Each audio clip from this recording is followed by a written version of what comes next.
For years, we've heard that artificial intelligence is going to put 50% of the workforce at least out of work. We're starting to see it. The screenwriters and the auto workers are striking, trying to hold their position in the coming revolution of artificial intelligence. What happens when a machine has an IQ of 300 and you are still stuck at 110? But, like me. So what does that mean? Does that mean that 50% of the workforce is going to be out of business? Are we all doomed? Will there be Skynet? Will the Terminator show up? Will it turn into a utopian where all these major companies will send us UBI and you'll get to spend all week with your kids and just perform art? It's probably none of this, and it'll probably look a lot different. So I had a practical conversation with one of my new favorite guests. This was such a fun conversation with a guy named Joe Gulesserian. He is the author of the Practical MBA on Economics, What They Do and Don't Teach You at Business School. He wrote this book, this 500-page book that is a sweeping look at economic history and the big changes in history. And he joins me to apply that to artificial intelligence. We're going to talk about the winners and the losers in terms of who's going to grow and who's going to be impacted, where are the positives, where are the negatives in terms of artificial intelligence. We can't ignore this subject. Artificial intelligence is already upending and changing everything. ChatGPT was a watershed moment, and it is only the beginning. So you need to hear this episode. You're going to learn a lot. And if you have comments, go to chrisspangle.com, leave them there. Please stay tuned right after these messages for my conversation with Joe Gulesserian. We run on the value for value model here on the Chris Spangle Show and the We Are Libertarians Podcast Network. That means, do you get value out of the show? Do you learn something that helps you sound smarter when talking with your friends? Do you feel a little bit more connected to the world and inspired to do something a little bit differently? Well, then please give some value back. And the best way that you can do that is through our Patreon. You can go to supportcss.com or patreon.com/wearelibertarians, and you can join our Patreon. Not only do you support the program and the entire We Are Libertarians podcast network by helping pay all of the bills, you're also going to get ad-free shows. You're going to get early releases, sometimes months in advance in terms of episodes that haven't been released in the public feed yet. You'll also be able to get the full archives, the full RSS feed of all the past episodes. And there's even a tier that you can come on the show, or you can have your name mentioned every episode like I am about to do right now. Thank you so much to our $100 a month members, especially Vincent Pikol, Matthew Durbin, Jason Doolittle, Christy Avery, and our good friend Reinhold. Thank you so much for supporting us, and we appreciate everybody that considers making a contribution today. Joe Gulesserian, thanks so much for joining me today. My pleasure. How are you doing today, Chris? I'm doing fantastic, and I'm excited to talk to you. Just getting to chat with you before, I can tell it's going to be a fun conversation about a lot of different topics. We'll talk about AI in just a moment, but I want to get to know you first because you've had an interesting career. You came of age in the 70s, and you've seen a lot of transformation. Give us the shape of your career in a couple minutes. I can do it probably in 35 seconds because okay. I really started out around physical industry. When I was young in high school, I wanted to be an automotive designer. I didn't do that. And in industry, I know how to make tooling and stuff like that by trade. That was my first trade I learned from my dad. He used to make very complex parts. I went to engineering school for a while. I dropped out of there. I ended up in the health and beauty care business. I ended up in consumer packaged goods. I went and did my MBA. And then I came back and I taught in business school. I taught statistics and corporate finance and postgraduate marketing. Did that for a couple of years. And I really missed industry a lot. The students were very nice. And I went back and I formed a CPG company. And I've always wanted to write something since I was like 17, 18 years old. But back then I was more into more frivolous things, and I didn't get a chance to because I was just discovering girls at the time. So how can you think, And there's always a black hole in all of our CVs when it comes to married. Exactly. It was a worthwhile endeavor at the time. It seemed like it. And then, I wrote a book about 5 years ago, but then this one here, I got serious, and it was the Practical MBA on Economics, What They Do and Don't Teach You in Business School. Everything from Milton Friedman, the debasement of currency in Rome, and anything else you could think of. I take you through all the stock market crashes. I take you to the history of monetary policy. I even hissed on FDR and Hoover and why they deepened, prolonged, and agitated the Great Depression, the mid-century reset, and I drop you on the doorstep of Bitcoin and the Ponzi scheme passing off as the treasury. And it's not just in the United States. When you go all over the world, it's just a mess. But the plebeians want government, and they'll get lots of it. Just, yeah. You are in Toronto, correct? You're in Canada, right? Yes, please don't tell nobody. I know, right? It's more of a sympathetic, empathetic type thing. It's, oh, you live in Canada plus. I imagine is the business environment in Canada versus America, how different are those two? Because the American view of Canada, especially on the right, we always look at Canada and we're like, oh, you've got Justin Trudeau. It's basically communism. So, but that's not true, right? And the other exposure that Americans have is HGTV, where we see you all buy houses for $2 million with shoestring jobs. So that's like the American exposure really to Canada. But when it comes to the two business environments, what's it like operating a business in Canada versus America?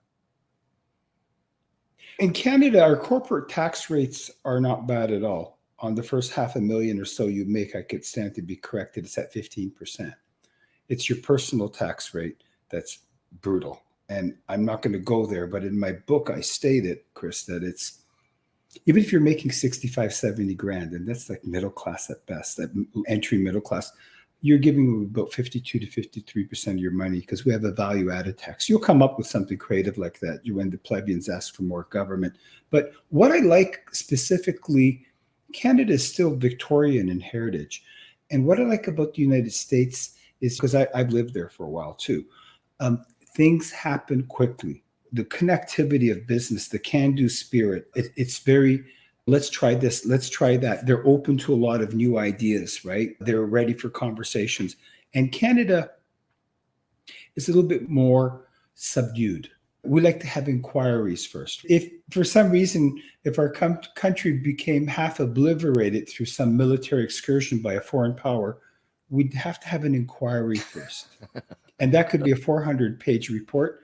And then this way, you can get a lot of retired and unemployable judges sitting there making a few $100,000 a year, writing these 800, 1,000-page reports that nobody will read. So I gave you a synopsis. But so, yeah.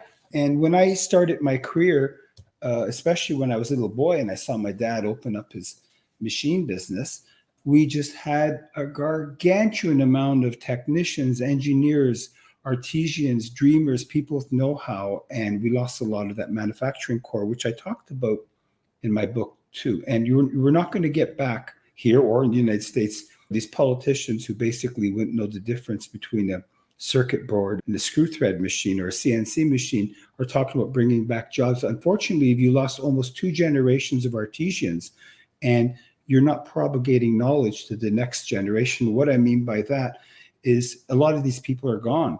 They used to pass it on to the next generation. Geez, when I worked with my dad for a while out of a small place, he worked on the space arm. People tinker and think, and especially with young men, when you keep them occupied, they become industrious as opposed to, you can pull your shoulder throwing Molotov cocktails and all that at protests and so forth. To your point, I just read an article, and I don't know if you saw this, but Tim Cook said, the issue in manufacturing in China versus bringing those jobs back here to America or to Mexico or North America is not that China is cheaper anymore. It's actually not cheaper to manufacture a lot of their products, he said, in China. It is that the institutional knowledge of manufacturing is in China. He said exactly what you just said, in that you can't just pull up and leave China and bring back people here, because the people who know how to work on the robots, the people who know how to design the robots, the people who know how to tool the machines work in China now, and they don't exist in America. Correct. And they installed, I think, 53% of the world's industrial robots in the hundreds of thousands in the year 2022. I had a whole robotic report. I've got a lot of reports in my head. I'll spew them out. 1961, the United States. In the US, the very first industrial robot was brought out. I believe it was for spot welding, right? Mm-hmm. And that was brought out in the General Motors factory in 1961. It was used there. They lost that industry to the Japanese. than the Germans. And the CNC machine, which basically means in English, it's a computer numerically controlled machine. That's what I went to study to program and stuff like that. And what it does is it creates water, tooling, all the things. It changes tools, so on and so forth. It makes consistent, high-speed precision parts. You need an operator on it still. But man, it can work 10 times as quick as a human and 1,000 times as consistently accurate. Otherwise, that's one of the big reasons why we see consistent parts in cars now. CNCs don't make mistakes. Yeah. So.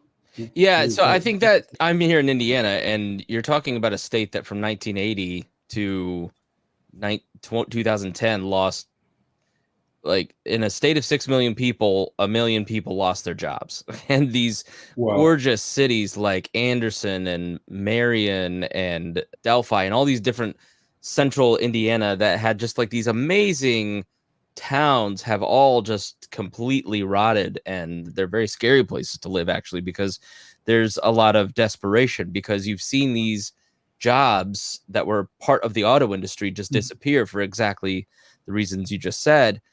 And so when AI comes along, you have a state in Indiana that really tried, especially under Mitch Daniels, to make itself the Silicon Valley of the Midwest, and succeeded in a lot of ways thanks to Rose-Hulman and Purdue University. And we're getting a Tesla battery factory, and we're getting a chip plant. Joe Biden helped put a chip plant here for silicon chips. So there's all these fears here in the state where I live, and I think the economy as a whole, that said, we've been working for 30, 40 years to transition to white collar work and to other modes of industrial. And now AI is coming along, and artificial intelligence is going to rob that labor force. So I think before we get into whether or not the fears are valid, I think you're a good person to ask about the fear itself and the fear of new technology. Having written this sweeping history of economics and shifts, how do you pull back and look at the conversation that's going on around AI? Because I think it's easy for people to go, oh, when the Gutenberg machine came out, people had the same fears, and you had the Luddites that smashed the sewing machines and everything. Is artificial intelligence one of those things that is just another moment where Americans and the people in the world go, okay, yeah, you've seen Skynet, but your fears are unfounded? Or, I guess, take a look at the fear. Is this just another sort of passing moment where we'll be okay? The short answer is no. I'm going to step back a bit and build up to this. When we talked about those jobs going away, and I'll just stick on this for about 20, 30 seconds or so, if I may, Chris. Those jobs went away not necessarily because of just greedy corporations. The consumer acted in their own interest, filled up their carts at Walmart, filled up all the lowest cost Black & Decker products, whatever they wanted to buy, all their smartphones, all their Android phones. They act in their own interest. Corporations act in their own interest. And you and I might want a pension fund that's nice and full. So we're acting in our own interest. I go back and say we're all in this wheel together, if you will. Now, in answering your question, should people go, oh, this is just like the fourth industrial revolution? I'm not discussing anything to do with is it Klaus Schwab, right? Did I say right? that? Yeah, no, not the World Economic Forum people. Forget him. He's a thing he can't control. No, but he's going to get in the next James Bond movie. And man, yeah, he should be in the Stephen King movie too. He looks scary. Anyways, but in answering that, the short answer is the first and second and third industrial revolution, all of them which I reasonably detail in my book. And the third one is what brought you the circuitry and electronics and digital technology, so on and so forth. You can turn around and say, the internet was already there. What do you mean? When we had Tesla, he already showed wireless in a boat, I believe in 1891 at a Chicago fair. And we saw it on the British Navy ships in the early part of the 20th century. I'm not going to go on about that part, but what we're dealing with now with AI is the first, second, and third industrial revolution. You can combine them together, put them on steroids, and it's going to knock this world inside out, upside down. It's not going to go away. The first Luddites that came out were, of course, the screenwriters. And And then the next one, of course, the auto industry came out. They know these, it's not just the EV cars. They're used to having their jobs taken by industrial robots. So we'll see how that plays out. But the day of getting those industrial jobs where you're Joe Six-Pack working on the line, relatively low skilled, you're really cooked. And it's just not because of AI. Because you see, what I can do now is maybe a painting robot, an assembly robot, so on and so forth. I've been in these robotic factories because I have a great curiosity for technology. And one of my buddy's friends had a robotics company manufacturing here in Canada. I went in, it was just like, I just sat there for 4 hours and was just like in a kid in the candy store. And I've been in the Ford plant here in Canada too. So what I'm trying to tell you is it's going to start affecting a lot of areas. And some of the areas that I'm just talking about, your junior lawyers used to book them up for $250 an hour, pay them $30 and kick the crap out of them for 75, 80 hours a week, right? And promise them they're going to be superstars in your law firm. Today, if you sue me because you said you guys don't make very good soda water in Canada, that Canada Dry is not that good, we make better stuff in the States, and I get sued, I can take your lawsuit, dump it into AI chatbot, especially and I've got a beautiful defense, right? Being facetious here. I could go on with mathematicians, right? I was always enamored with regression analysis and correlation model building, blah, blah, blah. And if you did a master's degree in mathematics, you're set. You're going to be taken up anywhere you go. That's going to be a problem too, because all these formulas, you can give me a data set, I can plug it into AI and it comes out beautifully with the math model, right? Mm-hmm. Accounting and bookkeeping, you can do basics there. You can do a lot of your rudimentary. It's only going to get smarter. And I was talking to some guy at the bank. I go, you're working here part-time? He goes, yeah, I'm going to school. I'm studying business and coding. A lot of that coding is going to be taken over by AI. However, the question is, if you get mathematicians, lawyers, coders, business strategists who can reconcile and work with AI, and they become masters at prompt engineering or learning how to use the prompts. That's the upside. Did I depress you already? A little bit. No, I think I work in radio, and I've worked in radio since 2004. So I'm on my 20th year now, actually coming up on it. And it was very clear in 2004 that there was going to be no radio industry. I'm amazed I've lasted this long, but that's thanks to having a great boss. But one of the problems that the industry has is that it got rid of interns. I was like the last wave of interns. And so there was no farm team. There's nobody under 40 in radio. And so there's nobody that will be available to be hired that will have 10 years of experience or 5 years of experience, really, to come in and do like radio engineering, for instance. Anybody can talk into the mic, right? And anybody can maybe sell the products. But in terms of building the towers and fixing the infrastructure, there's not going to be radio engineers. And if you are one of them, you will be flying across the country making a boatload of money. But that entry-level job, so what I just heard is that the farm teams at law firms, my kids who are 4 and 3 months, by the time they get to it, that those opportunities to be a junior lawyer, to be an intern, to be someone like myself who was working cheaply for experience to eventually get to where I am now, where I'm making good money because I have experience. I can look at AI. I use ChatGPT every day. Right. Yes. It has helped enhance what I do. It's helped take some mental pressure off of load in the transcript, write me the description, clean up the description, make it human, make it good based on my experience. So what I just heard is that the experience, that first 10 years of a person's career vanishes. Is that maybe the hardest part, especially in white collar work? Yeah, you brought up some really good points there. I'm going to put a positive aspect on that. I don't want your listeners to start calling suicide control. They're going to be on hold anyways. But no, we are a very crafty species. I'm not too worried about us. Yeah, but we're pretty crafty. Yeah. Yeah.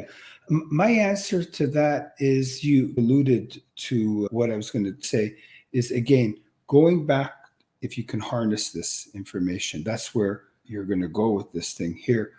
And I think that's where you're going to, on the positive side, again, if you can harness this for the time being, I can't tell you 20 years down the road, right? I'm not Nostradamus, but if you can harness it and use it for competitive advantage, you're going to be very fine. You're going to do quite well. But some jobs will just completely disappear. I'll give you an example of them. In September, you had 330,000 new jobs, according to the Bureau of Labor Statistics. I'm not going to grind through the numbers. Some say, oh, that should be adjusted, unadjusted. Approximately 70,000 of those jobs were government jobs, right? Mm. So when I turn around and I combine, let's say, retail, food, hospitality, restocking store shelves, so on and so forth. I did a little study before I came on your show. There's close to 30 million jobs. The US labor market's 167. So you got almost 18 to 20% of your jobs in those areas. Yeah. And if you're in a hotel, we're not far away, maybe 2 years, 3 years tops, where you've got robots that can turn around and get the bed sheets, go in there with their optical eyes and so forth, right? Clean the bathroom, the washroom, so on and so forth. Those people they're going to be hurt at some level. But the upside is, that's what I was going to tell you, and I lost my train of thought. When you asked me that question, the first 10 years are gone. Fair point, but I'm going to argue that a lot of those mundane tasks are going to be gone. It's going to liberate our minds. Mm. So I'm saying on the upside, it's going to liberate your minds. But you asked me a question. What about the first 10 years I studied radio, or I became an engineer and I was in the shop floor or what have you, and designing, or a musician, what have you? Yeah, you're going to lose some of the going up the learning curve. That's the word we used. That's the one. Yeah. So I hope I answered that. No, I think that's a positive argument that I've heard once before as well, in that I had lunch with someone who is in the white collar museum space. They said, look, I can't find anybody to work the front desk. And so the first person that walks in here and has an AI tool that will allow people to be checked in or to perform these functions that I cannot hire labor for, I'm going to hire that robot. And so it's not that people who are doing the high level tasks are being replaced. It's that I'm filling out the needs, that there's more people, there's more money being spent, there's growth happening, but there's not enough low wage people, like low wage positions. There's more low wage positions than there are people to fill them, I guess is the dignified way to put that. And so that's really where it's going to fill in, allowing all of the rest of us to maybe pursue those higher interests and think a little bit higher level, as opposed to just looking at human beings as robots. The robots are going to do the robot stuff and the humans are going to do the human stuff. True. And in the beginning, that's how we'll get into it. But another positive area is with AI, you could properly eliminate 95% of the civil service. Oh, okay. In the next all 5 right. years. Very good. So there's a positive side. If you can politically get that through Congress or Parliament, and if you want to do that, I'll give you bleeding gauzes. I'll supply them. It's on the house, Band-Aids, so on and so forth. So that's the positive side. But by that, you mean I got a parking ticket today for parking the wrong way on the street. Somebody wrote the ticket, and then I've got to pay some human being clerk. That could all be automated. That could be automated, and Uncle Sam, government in general, will be happy. Right. Yeah. After all, they're still stealing my $20. Okay. Yeah. What can I say? Taxation, government, racketeering. You tell me the difference. Taxation, government, racketeering. You tell, in whatever order. And anyways, I'll keep my personal views aside here. You'll get an earful of me if you read the book. But in essence, so in the beginning, yes, if you, again, understand the prompts, you don't have to be an engineer, just understand the prompts. For example, I'll give you an example. They go, I'm telling you right now, artists are finished. Yes and no. If you're an artist and you can take your mind and come up with the right type of sequential prompts to articulate your vision to, let's say, some of the ones that I know on Discord, there's all kinds of programs on there that I started using. Willow is one of them. If you could do that, you're very, very wanted still. Okay. And if you're running an art department, now I had a whole bunch of charts, like a diagram. One of them, I called them in my book, called the Kabbalatocracy, the interwoven relationship between government, academia, the whole gang, Silicon Valley, the agencies, so on and so forth, the spook agencies, the whole gang there, Hollywood. And so I tried to make funny pictures of the central bank, Hollywood, and all these people. My artist was having a bird over it. And a lot of them, I know, I worked in art departments, right? So I know what illustration costs, but I can basically create all of that in about 25 minutes. That would cost me, the caricatures, even if you went to Fiverr, would still cost you $3,000 to $4,000 to do. Yeah. If you got something cheap, maybe got somebody. But if I know the prompts, I can still save myself.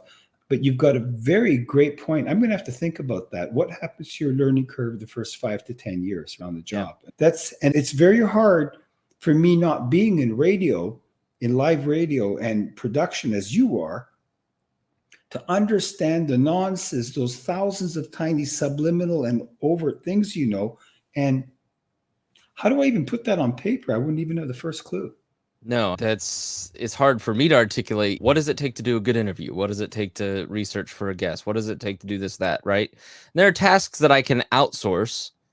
I know instinctually what people are going to click on, right? Because that's my job. That's my value. I can set a complex media ecosystem to help get people into that ecosystem, to engage them. That's the value.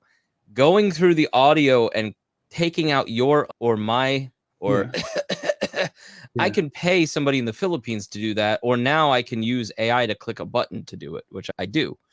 And that unfortunately eliminates the need for me to find somebody who's maybe in college or out of college to come in and to teach them how to use Adobe Audition to edit. And then along the way, they are interested in the subject. They're asking me questions. Here's how you do it. They're starting podcasts.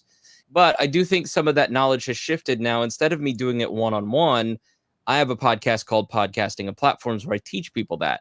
So now I'm earning income by, I don't want to say weaponizing the knowledge, but expanding the base of people that I'm talking to, because my time is freed up from basic editing to then go do more content and teach more people on a broader scale. So that may be along the lines of exactly what you're saying, is that I was in a podcast editors group and somebody, their people found out about this AI tool that I use called Descript, where I click the button and it removes the ums, and their client said, what do I need you for? I just figured out what you're doing. And he's like, that's not what I'm doing. I'm doing a bunch of other stuff that you're not going to see. They're like, I'm just going to cancel the contract. So it just set off this panic in this editors group. And I made the point that I can go to the YMCA to lift weights by myself, but I need to pay a personal trainer to do it. I have to have a human touch to have that other piece of experience, because they have knowledge and they have accountability that I don't have on my own, right? So I think so you take that, gyms are open and gyms are able to be gone to for $10, but are you really going to get the best experience compared to hiring a personal trainer? And that's what everybody said. Like, this happened to me, and guess what? They were back in 3 weeks, because there's a human element to it that even though that low level function is gone, there's the coaching part, there's the accountability part, there's the human aspect that a robot's just not ever going to give you. And so that made me feel better. But then again, I start thinking about Skynet and what happens 20 years from now when it's all smarter than us. I don't know. I look at it, and I'm on the more hopeful side like you, where people can maybe have more time freed up. But I do think that transition is going to be pretty rough. And I think a lot of white collar people, I'm 40. I graduated in high school in 2001, right after the 9/11 crash. We all graduated college in the 2008 crash.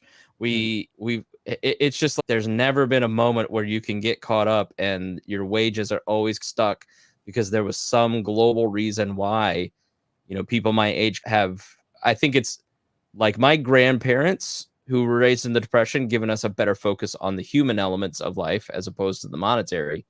but it just feels like, man, I'm finally getting to my prime earning years at this skill, and now this robot's going to come in and just kick me in the teeth. This sucks. I understand it. In defense of you, my sales hat's coming on. Here's how I do a pitch if I was you. This is, maybe I should have said please. that on camera. Very quickly, I understand, Joe, I understand that you know how to take the ums and the ahs and the sneezes and the coughs and, you know, a little bit of profanity. I don't swear live anyways. And that's fine. So, Joe, do you want to talk about your book? Do you want to promote your book? Do you want to talk about AI for competitive advantage? You want to talk about the future of AI, or do you want to go in the weeds and get yourself stuck in the weeds and lose your big picture? That's my pitch. And Joe, if you want to sit there and do it all yourself and you can go get a book called Audio for Dummies, and if that makes you feel empowered. But what about the message you have? You might be a musician, a technician, an engineer, a political podcaster, whatever you're podcasting. So I get you out of the weeds, man. Get your head out of the weeds, and it's all less money now, and don't worry about it. And let you stick to your, and I'll stick to my knitting. You know? No, I love it. I think that's great. Just a pitch. So no salesman will call. What verticals do you think are going to be most affected over the next decade? Negatively or positively? Yeah. Negatively. Let's start negatively and then we'll end positively. Okay, we'll go negative. We went through the mathematicians, coders. Some authors will be negatively affected as well. It'll be a question of, I think you'll have integrated media books. In other words, people want to visually be integrated too, but reading still impregnates your mind, like it really goes in deep. So yeah, authors are going to come up against it. A good example is when I wrote my new book, I needed a list of all the acquisitions that Facebook and Mark Zuckerberg made, because I was writing an area called the 10 greatest entrepreneurs of all time. I can't tell you, just like the Riddler. I can't tell you till you visit Gotham City. And I go, what are the list of acquisitions? In the old days, I'd go through that Google site, this Google site, so on and so forth, put it on AI chatbot, and boom, it's done, a GPT. So the other areas is translators. I'll give you an example. I do business in Latin America or die trying. I've been down there a lot. So I have a guy, of course, he's in Central America, and of course, he's my business development manager there, and he's fluent in Spanish, and I had to take a complete presentation and translate to Spanish. And I go, Guillermo, what do you think? He goes, this is really good. I'm doing one into another language, right? Because my brands are in different languages, right? I'm doing one tonight or tomorrow for another language, and I run it by them, and it looks good, right? And that brings me to editors. When I have to edit my book for content, for grammaticals and all that, you don't want to be cleaning up my grammaticals. It's like tales from the crypt. When I was in school, I thought that was just stuff that I didn't have to interest myself in. But I run that through AI too. So it's going to hit editors at one point too, right? And finally, those are some of the ones. The auto assembly is one. A lot of testing and fail-safe systems in engineering, that's going to be done all by AI. Already is. CAD/CAM used to do it before computer automated design and computer automated manufacturing systems. That's going to change. But I want to give you one because I was reading something about Walmart.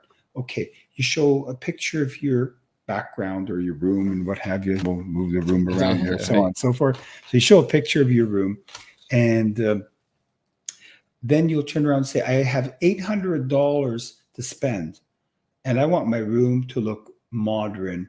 Can you please let me know what I can buy? Put it into my room and decorate it for me. My budget's $800. Click. Man, it's going to be all in there. Right? Fascinating. Yeah, that is fascinating. And that stuff's like really funky, right? And so AI is going to take some people away from more important tasks, and that is by tapping all day on Instagram and Twitter and so forth and so on and so forth. I try not going to the foxhole there. Oh, please, you're telling me that this is going to create more time for social media? That's not good. Yeah. Let me give you another now on the positive side, I gave you interior decorators. On the positive side, the possibility of a 3.5-day work week could evolve. Because you become we're both admitting to each other we're much more efficient. But let me give you, I got to go dystopian. It's just, I don't know what happened to. I wasn't like this as a kid. It's just getting happy and worse when I get older.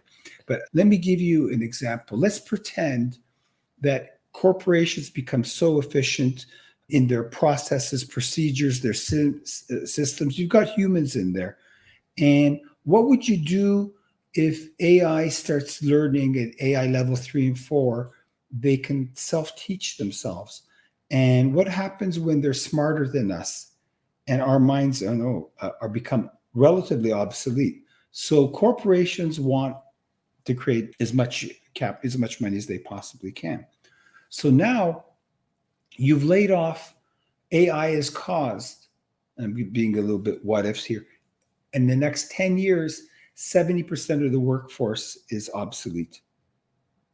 What are you going to do? And then in 20 years, 90% is obsolete.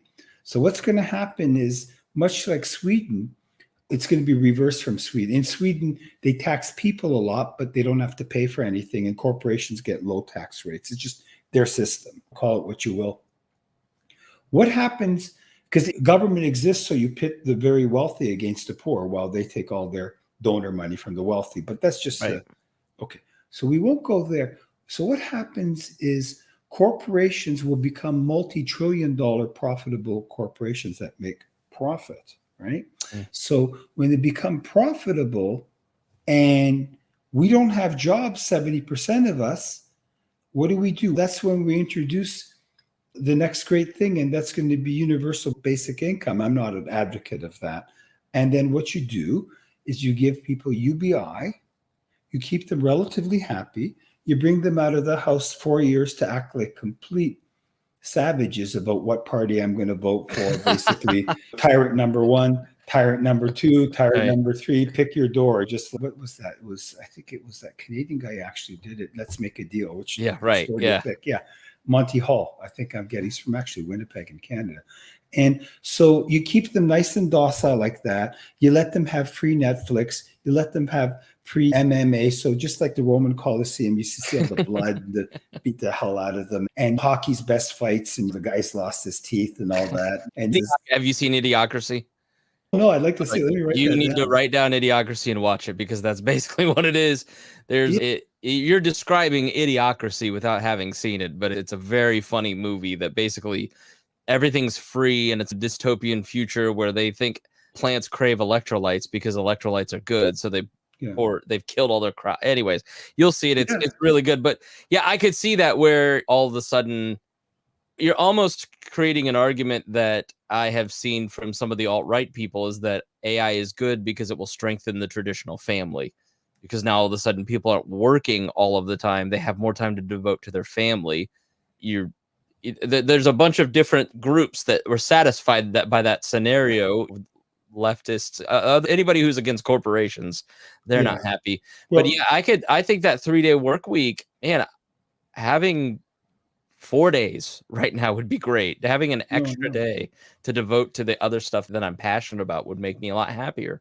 In my case, I don't think my father or mother would want to have seen me hanging around too long with them in my younger version of myself. Okay. On that. But I'm going to go back to the corporation for a second. They're making trillions of dollars. And in economics, we have this term called, in the British way where I learned, is perfect competition, pure competition. I'm not getting technical. That just means when products become homogenized, when they go into hyper competitions. So these corporations I'm taxing, I'm pulling the money out, giving the plebeians UBI so they don't howl, because you don't want them barking and howling. Just give them some money. They'll go away for a while. And then give them more candies during election time. This is how things work. And even better than before, I'm giving government great ideas. But what happens if these companies go into hyper competition and they're making razor thin margins? And what is government and the UBI class going to live off? So that could send you to social unrest. I'm so depressed. I think I'm going to make a phone call. Hang on. I've got some future jobs for you. Because here's my hesitation with that whole scenario is I remember during the Obama administration how all truckers were just out of work. It was over. Truckers, you're done, and they can't get the stupid thing to work. So I'm always a little hesitant. But yeah, who do you think will be best suited to benefit? What industries, what workers will benefit from AI? I went to see my cousin in Cape Cod in the summer, and I go, if I was 19 years old again, you know what I do? And 20, he goes, Joe, you can't have a replay. And He's got a very Bostonian accent. Anyways, so what I'm going to tell you, if I had a replay, here's what I do. I would probably study algorithmic engineering or technical stuff. The 4-year degree, hasta la vista, pardon my Spanish, right? You can take a 1-year intensive course on anything you want, programming, coding, schmoding, and you don't have to take all the peripheral courses. I've taught before, or I tried to teach. I think my students ended up teaching me anyways, and they did. They're really nice people. But what I'm getting at is you get these intensive 12-month seminars. Could be you might want to know about how to do security and IT systems. So that's just from an education point of view. I'd rather probably study algorithmic engineering. If I don't want to do that's fine. I'd rather go to Google University and learn data management for 8 months a year. Instead of taking a 4-year degree on butterflies in the Amazon's mating habits, I would want to be a master of programming industrial robots, CNC machines, and I'm getting into technical stuff here, right? Yeah, but so what about us dummies? Well, no, but hang on. It's not that hard. You just work harder. You just I didn't pass basic algebra, Joe. Come on. Okay, so hang on. There's hope for debaters too. Don't worry. Okay, debaters, good. All right. Yeah. All right. I'm I'll not be just patient saying in then. those Sorry areas. to interrupt. And here's what I do. I shouldn't say this, but anyways, but I will say it. But it's what you could do is with AI, if you know how to harness it, you could probably get a job as a private investigator. I used to assist one in my other life, but let's up at a level. That's just entry level. Eventually, you want to get into the art of industrial espionage and know how to utilize AI for, you don't have to invent the stuff. You don't have to be a mathematician. So now I hope that's inspiring for you, Chris. Yeah, you know? You go into that industrial espionage and this way you don't have to reinvent the wheel. What if AI starts spying for you? Okay. That'd be cool. And yeah. And so efficiency engineering, process engineering, but I've got another one here. What if you could have a school where you get the tech types, right? Like I'm not a super tech type, but I have an appreciation for it. I would have completed engineering if I liked it. I didn't like it. I came home. I didn't want to draw straight lines anymore. I told my dad. And anyways, what if I'm going to give you an example. These avatars will eventually have IQs of 250 to 300. Your little children will come home. They'll tell their teachers, I'm not listening to you because you're not that smart, and my avatar's smarter than you. And they're making some complex subjects so easy now. Right. And what if you had a list of avatars you created for math, for literature, for history, political science, for art, for music, right? I wish I'd taken music. My wife's side of the family has a musical background, and you didn't know who I wanted to be when I was a kid, but I won't tell you. I wish I played piano better, but anyways. Billy Joel? No, I'm going back to before my time. I can't tell. I'll tell you off air. Okay. This way you'll talk to me. And anyways, but what I'm trying to say is you can set up schools and harness AI to promote your new business. Okay. And you could use AI saying, I'll do all your graphics and arts for you, right? Because I don't want to even do it myself. I know a little bit about it, a fair bit. So I will do all your research for you before a podcast. Oh, really? Yeah. So you'll sound good. So you can harness it that way. Ad agencies. Of course, there's creativity. But then at the same time, what is working better? 3% G, 11% Facebook ads, 40% Twitter. I'm coming up with these numbers here. Sure. So what's the perfect marketing mix? Tell me. And this is what I want to do. And tell me, who should I contact because I've only got a budget of $2,000 a month to pay somebody to do this. Who should I contact that specializes in these areas that can bring my podcast alive or what have you? Okay. And people getting a little bit, it's a bit nerdy, I'm getting, but ERP systems, integrating AI and applications into enterprise resource planning, which is all this fancy software, right? And so corporations have more meetings. But the good thing is with AI, less meetings. And the other good thing is if you're a corporation and you have a lot of staff, they can litigate against you if things don't go good, especially in this day and age. It's getting vicious.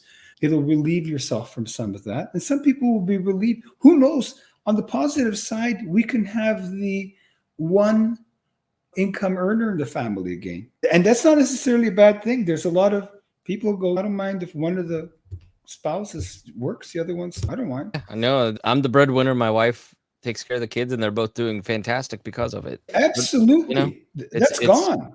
Yeah. That's Our baby, gone. Bravo. my it's very difficult. It's very stressful. Please join our Patreon, everyone.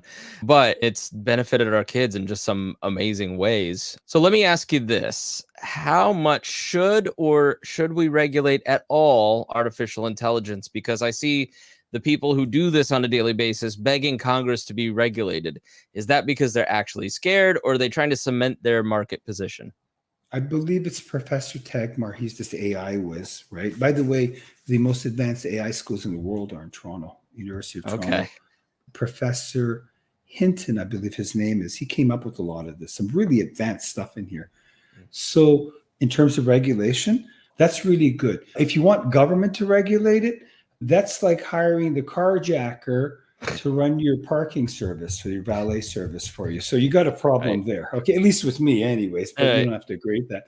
So in my view, as soon as people go, I think we need government, we need more legislation. And are you sure you want them to regulate it when they can't even get professional help for their compulsive lying disorder? And it's available, right? They can get therapy. So there's lots of therapists. Give them your Visa card and you can talk to them. They'll listen to you, hopefully.